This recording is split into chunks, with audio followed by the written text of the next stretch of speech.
함께 말씀 보도록 하겠습니다. 이 복된 시간에 주시는 하나님의 말씀은 우리 계속해서 요한일서 5장 16절에서 21절까지의 말씀입니다. 구약성경 392면에 있는 요한일서 5장 16절에서 21절까지의 말씀, 요한일서의 결론 두 번째입니다. 16절부터 21절까지 우리 함께 교독해 읽겠습니다. 누구든지 형제가 사망에 이르지 아니하는 죄에 범하는 것을 보거든 구하라. 그리하면 사망에 이르지 아니하는 범죄자들을 위하여 그에게 생명을 주시리라. 사망에 이르는 죄가 있으니 이에 관하여 나는 구하라 하지 않노라. 모든 불의가 죄로 돼 사망에 이르지 아니하는 죄도 있도다. 하나님께로부터 난 자는 다 범죄하지 아니하는 줄을 우리가 아노라. 하나님께로부터 나신 자가 그를 지키심에 악한 자가 그를 만지지도 못하느니라. 또 아는 것은 우리는 하나님께 속하고 온 세상은 악한 자 안에 처한 것이며, 또 아는 것은 하나님의 아들이 이르러 우리에게 지각을 주사 우리로 참된 자를 알게 하신 것과, 또한 우리가 참된 자 곧 그의 아들 예수 그리스도 안에 있는 것이니 그는 참 하나님이시요 영생이시라. 자녀들아, 너희 자신을 지켜 우상에게서 멀리 하라. 아멘. 여러분, 아이들이 하는 이 게임 중에서 그림 퍼즐 조각이라는 게 있어요. 그러니까 뭐냐면 그림난 조각들을 끼워 맞히는 겁니다. 근데 이 게임을 하다 보면 가끔 짜증이 나고 가끔 화가 날 때가 있어요.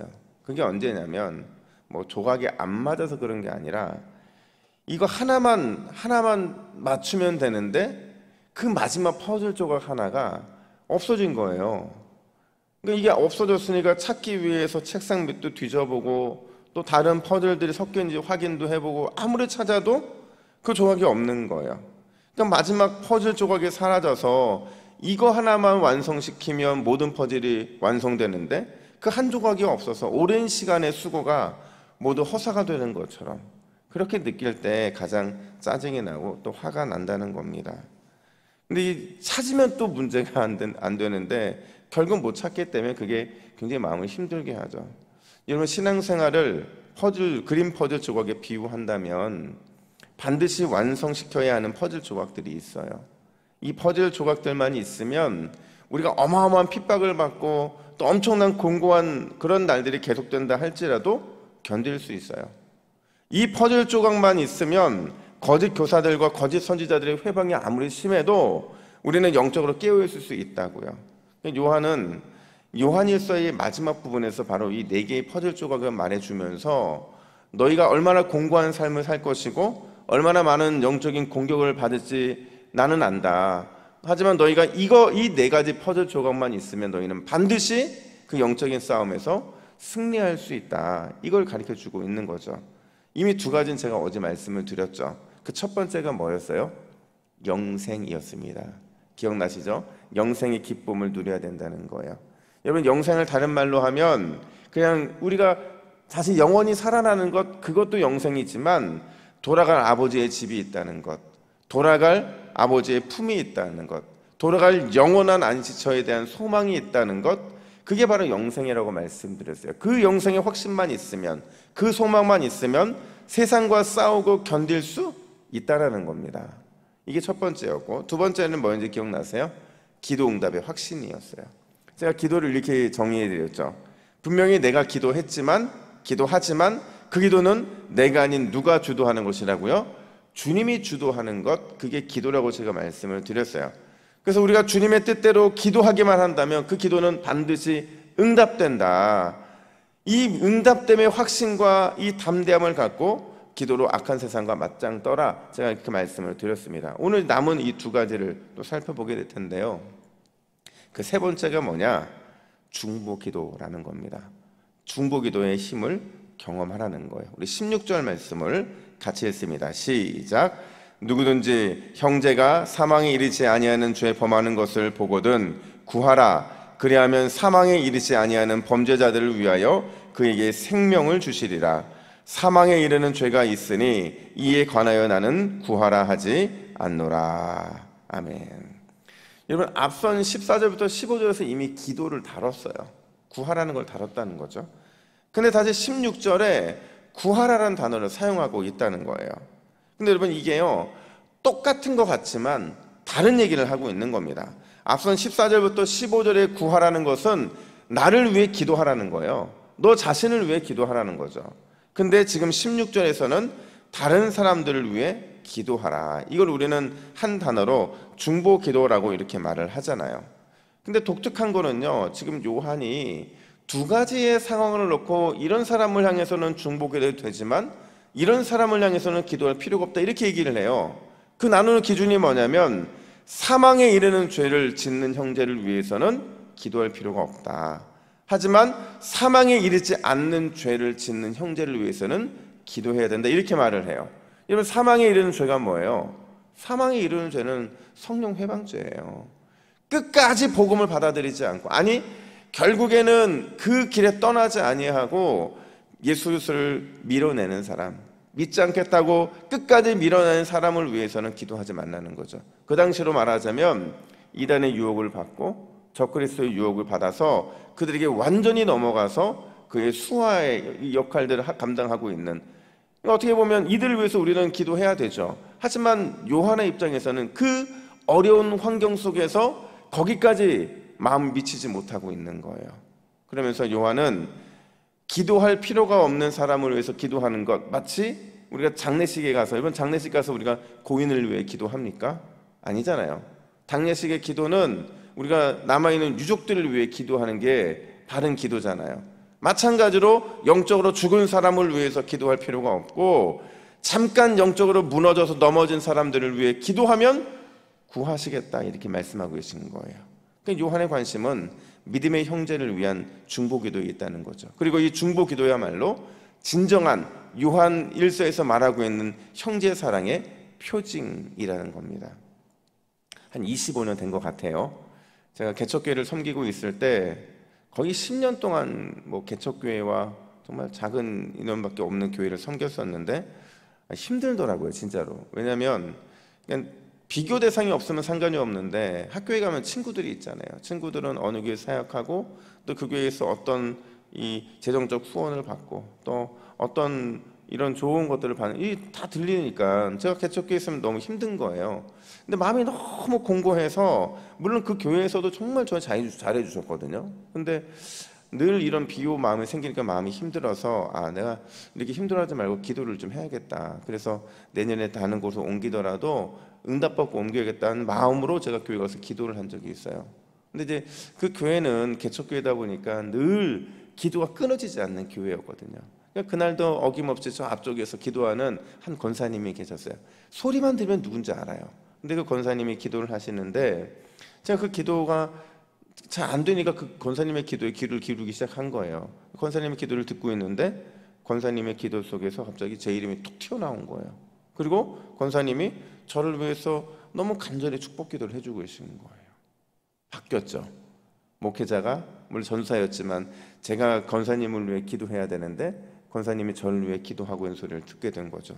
근데 제가 권사님의 그 어마어마한 축복 기도를 들으면서 제는 어떤 마음이 드냐면, 야, 내가 이렇게 기도하는 권사님이 계신데 내가 왜 이런 딴 마음을 품나, 이런 생각이 드는 거예요.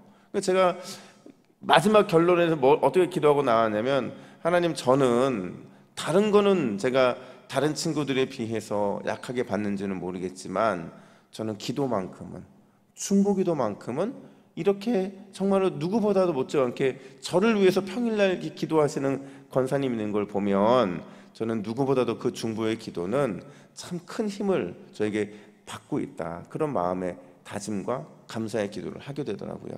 여러분, 우리가 중보 기도할 때 늘 기억해야 되는 게 있어요. 내가 누군가를 중보 기도한다면 나도 누군가의 중보 기도를 받고 있다는 사실입니다. 이게요, 여러분, 얼마나 위대한 힘이 되는지요. 세상은 절대로 혼자 살아갈 수 없잖아요. 하나님이 우리에게 동부교회 믿음의 공동체, 이 성도들을 주신 이유가 뭐겠어요? 서로가 서로를 위해 중보기도 하는 거예요. 어떤 공동체가 좋은 공동체냐? 나만을 위해 기도에 익숙한 공동체가 아니라 서로가 서로를 위해 사랑의 중보기도 하는 공동체, 그 공동체가 정말 좋은 공동체이고 천국의 작은 축소현, 그 모습인 줄로 믿습니다. 여러분, 우리 기억해야 돼요. 내가 아는 중보기도는 반드시 나에게 돌아오는 줄로 믿습니다. 이게 그래서 중보기도는 늘 우리에게 힘이 되는 겁니다. 이 중보기도는 반드시 하나님이 들으실 만한 기도이시고 그 기도를 통하여 응답뿐만 아니라 우리 안에 사랑을 풍성하게 하신다는 거예요. 사랑으로 중보기도한 일에 오늘도 기쁨으로 동참하는 우리 모두가 되기를 예수님의 이름으로 축복합니다. 뿐만 아니라 네 번째로 하나님의 지켜주심의 은혜를 기억하라, 이렇게 말을 해요.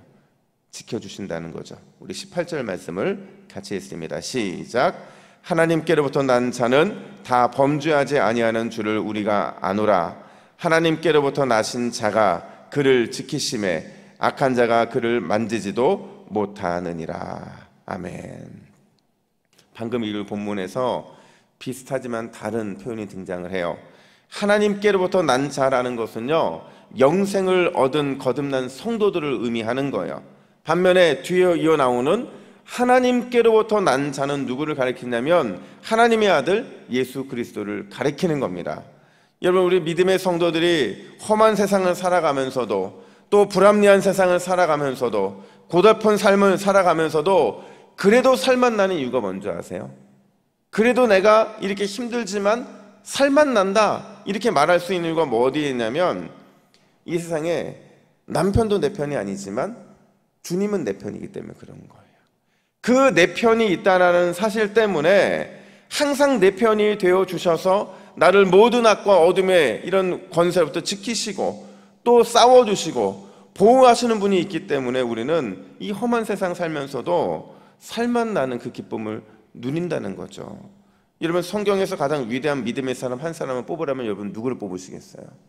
저는 다윗을 뽑습니다.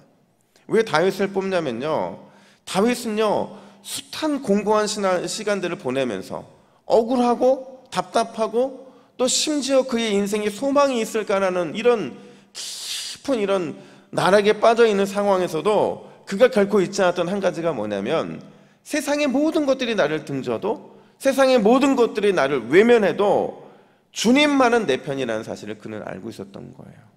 그래서 시편 118편 6절부터 7절을 보면 이렇게 말을 합니다. 우리 시편 118편 6절부터 7절 말씀을 같이 읽습니다. 시작. 여호와는 내 편이시라. 내가 두려워하지 아니하리니 사람이 내게 어찌할까. 여호와께서 내 편이 되사 나를 돕는 자들 중에 계시니 그러므로 나는 나를 미워하는 자들에게 보응하시는 것을 내가 보리로다. 할렐루야. 똑같은 얘기잖아요. 하나님께로부터 난 자가 다 범죄하지 아니하는 줄 우리가 아노라. 하나님께로부터 나신 자가 그를 지킨다, 이렇게 말씀하시잖아요. 특별히 어떻게 지키냐면 악한 자가 그를 만지지도 못할 정도로 내가 너를 지켜주겠다. 이게 얼마나 대단한 약속입니까? 여러분, 우리가 이 새벽에 잊지 말아야 될 것 있다고 한다면, 오늘 이 새벽에 기도하는 여러분들 외롭고 힘들어도 반드시 하나님은 여러분 편이 되어 주실 줄로 믿습니다. 그러면 여러분 지키시겠다는 약속이에요. 그 약속이 있다고 한다면 우리는 그 약속에서 날마다 승리와 기쁨을 누려야 된다는 거죠. 오늘 본문을 마무리하면서 요한이 이렇게 권면을 마쳐요. 자녀들아, 너희 자신을 지켜라. 우상에게서 너희 자신을 지켜라. 세상에게서 너희 자신을 지켜라. 어둠의 권세로부터 너희를 지키라는 거예요. 어떻게 해요? 앞선 네 가지죠. 이게 우리의 기도 제목이죠. 영생의 기쁨을 누리고, 기도의 응답을 확신하고, 중보기도의 힘을 경험하고, 내 편이 되어 지켜주시는 주님을 의지하라는 거예요. 이 네 가지의 퍼즐 조각만 제대로 갖고 있기만 한다고 한다면, 우리가 외부에서 닥치는 수많은 시련들과 내부에 생겨나는 끊임없는 이 갈등과 어려움의 상황들은 반드시 이 네 가지를 통해서 우리의 삶에 새로운 희망을 줄 수 있다는 겁니다. 다시 한번, 영생의 기쁨을 누리고 기도의 응답을 확신하고 중보기도의 힘을 경험하면서 내 편이 되어 지켜주시는 주님을 의지하는 그런 새벽이 되기를 예수님의 이름으로 축복합니다. 아멘. 기도하겠습니다. 하나님 아버지, 참으로 감사합니다. 하나님, 우리의 삶이 아무리 곤고하고 또 힘들고 광야와 같아서 우리의 영혼이 배고프고 고달프고 연약한다 할지라도 우리가 주님이 주신 이 네 가지의 이 사랑의 메시지를 기억하는 순간 우리 안에 있는 모든 피곤함과 곤고함과 배고픔과 연약함은 모두 사라지게 되는 줄로 믿습니다. 영생의 기쁨을 누리는 새벽 되게 하여 주시고 기도의 응답을 확신하는 이 새벽이 되게 하여 주시며 중보기도의 힘을 더 크게 경험하고 늘 내 편이 되어 지켜주시는 주님만을 의지하는 복된 이 새벽이 될 수 있도록 인도하여 주시옵소서. 감사드리며 예수님의 이름으로 기도하옵나이다. 아멘.